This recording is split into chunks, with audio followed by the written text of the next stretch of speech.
It's another Q&A edition of Optimal Health Daily, episode 810, and I'm Dr. Neil, your host of the show. Happy Friday and welcome back to another Q&A episode.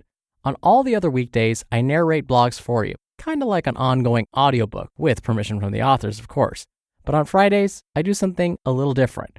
You send me questions and I answer them for you. It's my favorite part of the show because we get to cut through some of those nutrition and fitness and health myths that are out there. So if there's something you've always wanted to know or you aren't sure what's the truth behind some of these fitness or diet fads, send me a question. And in case you're wondering why I might be qualified to answer your question, I do have my Doctor of Public Health degree with an emphasis in chronic disease prevention and nutrition. I also have my Master of Public Health degree with an emphasis in health education and health promotion. I'm also a registered dietitian nutritionist, a certified health education specialist, and a certified exercise physiologist through the American College of Sports Medicine. I like to say when I'm not doing this podcast, I stay busy with my 3 other jobs where I serve as faculty at various institutions, one of which I serve as assistant professor and department chair. All right, enough about me. Let's hear today's question and start optimizing your life. Hey, Dr. Neil. I was wondering if you could provide a little bit of insight into the value of multivitamin. I feel like I hear a lot of mixed messages about whether or not it's good to take a daily multivitamin. Some say it's recommended and others say it's just a waste of money. So if you could provide some insight into what the data says, that would be great. Thank you. Thank you for your question, caller. Basically, taking a multivitamin is like having an insurance policy.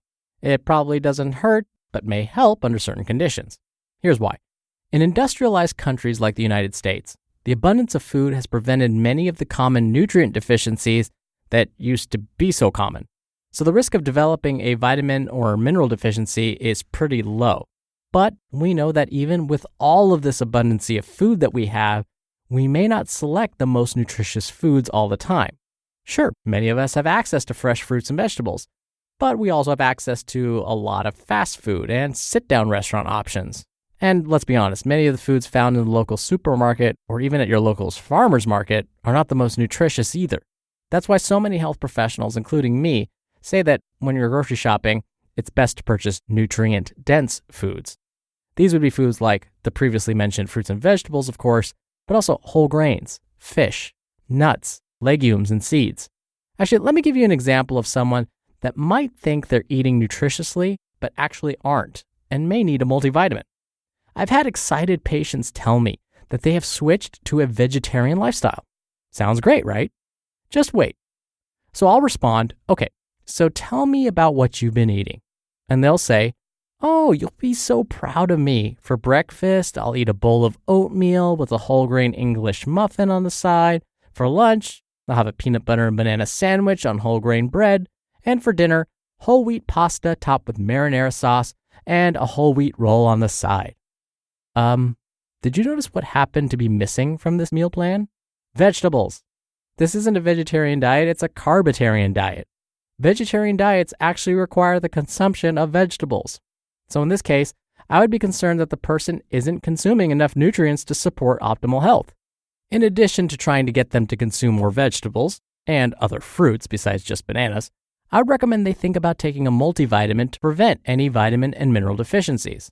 So if someone isn't consuming a well-planned, balanced diet, I may recommend they speak to their doctor about taking a multivitamin.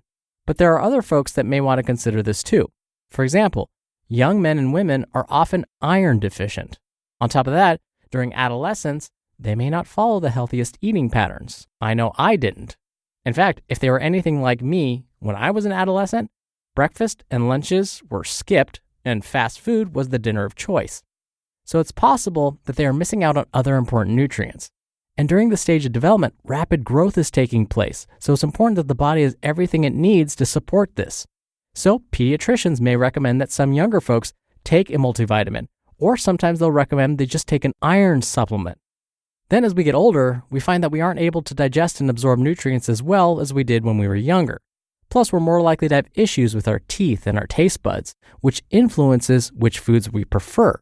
And this makes our food choices much more limited. On top of that, we're also more at risk for developing chronic conditions like osteoporosis. So here again, it may be helpful to consume a multivitamin, particularly one that is specially formulated for older adults. Those that follow a vegan lifestyle may want to consider a multivitamin too, or at the very least, a vitamin B12 supplement and possibly an omega-3 supplement. This is because the form of vitamin B12 the body needs only comes from animal products. And the type of omega-3 fats found in cold water fatty fish specifically are different than the types found in plant-based foods like flax seeds and walnuts. And it turns out the body prefers the types of omega-3s we find in cold water fatty fish. And then some folks may suffer from digestive issues like irritable bowel syndrome or IBS, or even things like inflammatory bowel disease or IBD like Crohn's or ulcerative colitis. These folks may benefit from supplementing with specific nutrients like folic acid, magnesium, and probiotics. So whatever you and your doctor decide, just keep in mind that some of the vitamins and minerals you get in pill form may not always be absorbed. So there's the catch. Even if you do take a multivitamin, you may not be absorbing everything. Plus, you may be getting too much of certain vitamins and minerals, but not enough of others that your body needs. Now, when it comes to absorption, there are a number of reasons why certain vitamins and minerals may not get completely absorbed. First, our bodies are better equipped to pull nutrients from food instead of a pill. Second, the way the supplements are manufactured affects how the body absorbs them. Some vitamins are immediately destroyed when they hit the stomach because of the stomach's strong acid content. Others are better absorbed when you take them with food. For example, calcium is often found in two forms when you buy it as a supplement: calcium citrate and calcium carbonate. Calcium carbonate specifically is better absorbed when taken with food. Oh, and calcium is also better absorbed when some vitamin D is present too. So here are some tips when buying a supplement. 1. Ignore any misleading claims. Sadly, misleading claims on the packaging of nutritional supplements can still happen. If a supplement promises to be a cure for something, ignore it and definitely don't buy it. 2. Take a look at the form the supplement is in.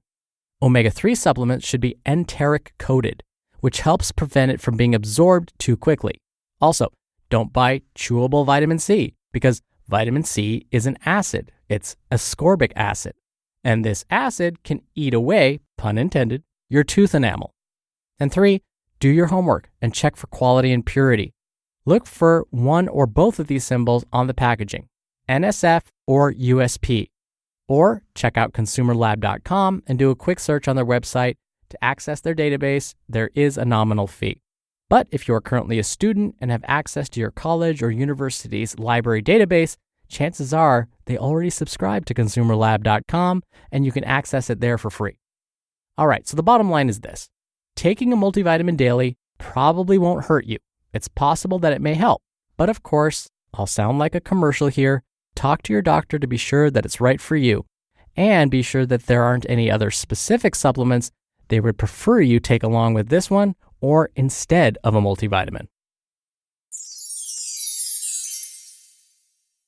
Thank you again for sending in the question, caller. You'll be entered into a very small raffle every month to win a book. And the next raffle, if you can believe it, is in just 9 days. So if you want to be in the raffle, send me a question.